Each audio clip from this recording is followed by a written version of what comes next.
Hi guys, mango season అయిపోతుందని బయటకెళ్ళి thick shake తాగుదాం అనుకున్నాను. బట్ పైన అయితే పీసెస్ టేస్ట్గానే ఉంది, కానీ లోపల జ్యూస్ అయితే మ్యాంగో సిరప్ అండ్ షుగర్ ఎక్కువగా ఉంది. సో నేను సాటిస్ఫై అవ్వలేదు, ఇంటికి వచ్చి ప్రిపేర్ చేసుకుందాం అనుకున్నా.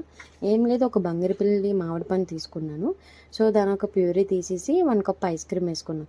ఇఫ్ మీరు తీసుకున్న మ్యాంగో పుల్లగా ఉంటే షుగర్ వేసుకోండి, లేదంటే మ్యాంగో ఉన్న స్వీట్ సరిపోతుంది. సో దాన్ని బాగా మిక్సీ చేసిన తర్వాత ప్యూరీ అనేది మనం గ్లాస్లో సర్వ్ చేసుకోవాలి. దాని మీద మ్యాంగో మనం ప్యూరీ తీస్తున్న టైంలో కొన్ని పీసెస్ని సైడ్ పెడితే దాన్ని టాపింగ్గా కూడా వేసుకోవచ్చు. దాని మీద నాకు చెర్రీస్ ఇవేం లేవు, సో అందుకే నా దగ్గర ఉన్న పిస్తాని నేను టాపింగ్ కింద వేసుకున్నాను. సో టేస్ట్ విషయానికి వస్తే టూ గుడ్ ఉంది గైస్. అనవసరంగా బయటకు వెళ్ళి 100 రూపీస్ ఎందుకు వేస్ట్ చేసుకున్నాను అనిపించింది. ఏదైనా హోమ్మేడ్ ఈజ్ హోమ్మేడ్ కదా. సో మీకు కూడా తాగాలనిపిస్తే ప్రిపేర్ చేసుకొని తాగేయండి, లేదంటే నెక్స్ట్ ఇయర్ వరకు వెయిట్ చేయాలి.